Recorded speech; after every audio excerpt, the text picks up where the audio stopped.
ম্যান্ডিকে হাতে নাতে ধরে উচিত শিক্ষা দিল কথা। সম্পূর্ণ জানতে ভিডিওটিতে একটি লাইক করে দেখতে থাকো। গল্পের শুরুতেই দেখা যায় কথা মনে মনে ভাবতে থাকে যে ভাবেই হোক আমাকে কথা বলতে হবে সবার সাথে। তার আগে পাচক মশাইকে বলে, পাচক মশাই আপনাকে এইভাবে দেখতে আমার খুবই খারাপ লাগছে।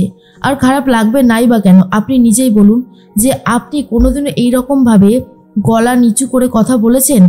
এমন আপনি কাজ করে ফেলেছেন যেখানে আপনি আজকে মাথা নিচু করে গলার সাউন্ড কমিয়ে কথা বলছেন, কারণ আপনিও খুব ভালো মতন জানেন আপনি যেটা করেছেন সেটা অন্যায় করেছেন। পাচক মশাই আর এত পাচকগিরি করতে হবে না আপনাকে। এ সমস্ত কথা শুনে পুরোই অবাক হয়ে যায় অগ্নি আর বলে, এসব তুই কি বলছিস? হ্যাঁ, কথা বলে ভুল কিছু বলেছি বলে তো মনে হয় না। যা বলেছি সেটা একদম ঠিক কথা। আপনি নিজেকে একটু সময় দিন, বুঝেছেন? আর আপনি এই সমস্ত জিনিসগুলো করবেন না, কথাটা মনে রাখবেন। আমাদের ওপর ভরসা আছে তো, আমাদের কায়দা কানুনকে পুরো ব্যাপারটা একটু বুঝে নিতে দিন। কথা বাইরে চলে যায়। বাইরে গিয়ে বুঝতে পারে অগ্নির খারাপ লেগেছে। আসলে কথা এটাও ভাবে অগ্নিকে কষ্ট দিতে চাইই না সে, কিন্তু এমন এমন পরিস্থিতি তৈরি হয়ে যায় যেখানে পাচক মশাইকে একটু কড়া কথা না বললে যেন হবে না। তাই পাচক মশাইকে একটু কড়া কথা বলে কথা তখন ভাবে এবারে আমাকে বাকি সবার সাথে ওই ভিডিওটা নিয়ে বসতে হবে, আলোচনা করতে হবে। পাচক মশাইয়ের কোনো ক্ষতি আমি হতে দেব না। যারা যারা এই ষড়যন্ত্রে আছে তাদের সবাইকে আমি ধরবো আর উচিত শিক্ষাও দেব। মনে মনে অগ্নি ভাবে, আজকে কথা আমায় এতগুলো কথা শুনিয়ে গেল।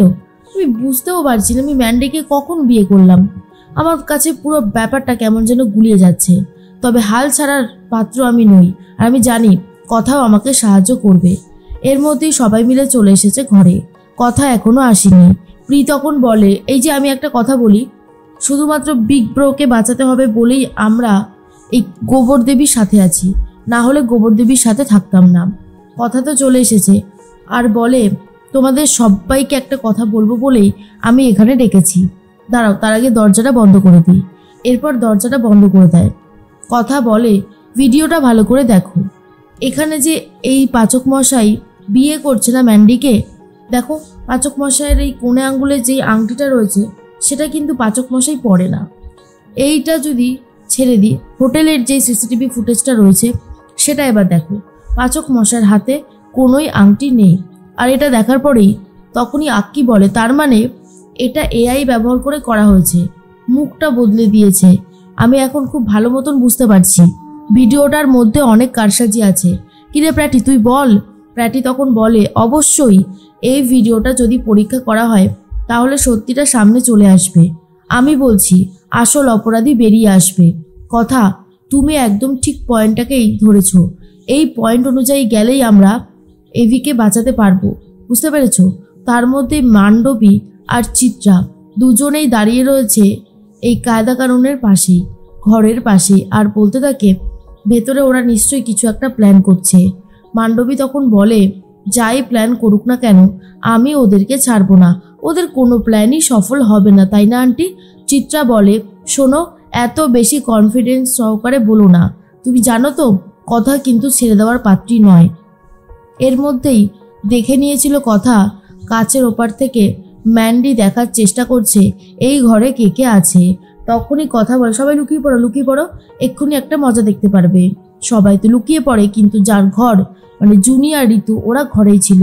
এরপর দরজায় কান দিয়ে যেহেতু ম্যান্ডি শুনছিল তাই দরজাটা খুলতে মান্ডবী পড়ে যাচ্ছিল। কথা হাতে নাতে ধরে নেয় আর বলে, কিরে মান্ডবী, তুই এইরকমভাবে দরজায় কান দিয়ে কি শুনছিলিস রে? মান্ডবী তখন বলে, দরজায় কান দিয়ে শুনতে যাব কেন, আমি এসেছিলাম একটা জিনিস বলতে। আমার না প্রচণ্ড খিদে পেয়েছে, এতটাই খিদে পেয়েছে যে আমি আর নড়তে চড়তে পারছি না, তাই এসেছিলাম। কথা বলে, ও তুই খাবার খেতে এসেছিলিস, আচ্ছা ঠিক আছে, তুই যা ঘরে, আমি তোর খাবারটা নিয়ে যাচ্ছি। তখন চলে যায়। চিত্রা মনে মনে ভাবে, এই মান্ডবীটার জন্য না মনে হচ্ছে এবারে আমিও ধরা পড়ে যাব। মান্ডবী ধরা পড়ে গিয়ে যদি আমার নামটা বলে দেয় তাহলে কি হবে? বাপরে, আমার তো এখনই ভয় লাগছে। এর মধ্যেই ম্যান্ডি তো ঘরে চলে যায় আর তখনই ঘরে চলে গেছে কথা। কথা তখন বলে, এই তো জুনি, ঋতু খাবারটা নিয়ে আয়, গলা গলা ভাত আর শিঙি মাছের ঝোল। দেখ মান্ডবী, তুই তো যখন তখন মাথা ঘুরে পড়ে যাচ্ছিস, তোর এখন বেশি তেল মশলাযুক্ত খাবার খাওয়ার কোনো দরকার নেই।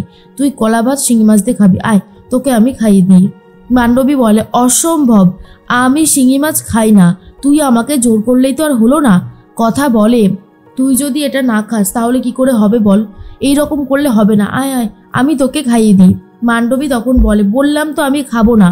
এরপর কথা জোর করে ভাতটা মেখে খাইয়ে দিচ্ছে মান্ডবীকে।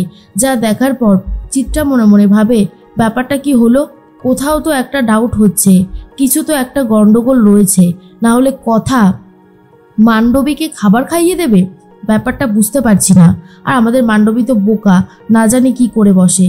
এর মধ্যেই মনে মনে একটা কথাই ভাবতে থাকে সমীরবাবু, যে ছেলেকে বোঝাবে, তার ছেলে যতই তাকে না মানুক, কিন্তু সমীরবাবু তো বাবা। তাই সমীরবাবু অগ্নির ঘরে ঢোকে আর বলে, অগ্নি, তোমার সাথে কিছু কথা আছে। আমি জানি তুমি এখন আমার সাথে কথা বলতে চাওই না, ইনফ্যাক্ট তুমি তো আমাকে পছন্দই করো না, কিন্তু কথাগুলো না বলতে পারলে আমার একদমই ভালো লাগছে না। প্লিজ আমাকে বলতে দাও, কেন তুমি এরকম করছো? তুমি বুঝতে পারছো তো, মান্ডবীকে বিয়ে করার পর তোমার স্ত্রী এখন মান্ডবী হয়ে গেছে, তাহলে কথা কোন পরিচয়ে থাকবে? কথা দরজায় দাঁড়িয়ে সবটা শুনতে থাকে। তখন বুঝতে পারে বাবার ছেলের মধ্যে ঝামেলা লাগলো বলে। এরপর এভি বলে, আমার ব্যাপারে আমাকে নাক গলাতে দিন, আপনি নাক গলাবেন না। আপনি আমার মাকে নিয়ে ভেবেছিলেন?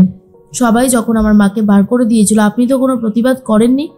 আর আপনি যে খুব ভালো মতনই জানেন আমি আপনাকে কোনোভাবেই বাবা বলে মানি না, সেই জন্যই তো আমার ঘরে আসার আগে অনেকবার ভেবে আসলেন, তাই তো?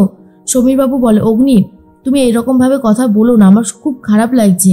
অগ্নি বলে, যেটা সত্যি সেটাই বলেছি, প্রবলেম এসেছে আমার জীবনে, আমি খুব ভালো মতন জানি সেই প্রবলেমকে কি করে সলভ করতে হবে, তাই আপনার কাছ থেকে কোনো রকমের কোনো সাজেশন আমি নেব না। আশা করি আপনি আমার কথাটা বুঝতে পেরেছেন, আর যদি বুঝতে না পারেন তো কিছু বলার নেই। তখনই সমীরবাবু আর তেমন কিছু বলতে চায় না। এর মধ্যেই নিচে সবাই কথা বলতে থাকে। তখনই কায়দা কানুন গাড়ি নিয়ে বেরোবে বলে ঠিক করেছিল।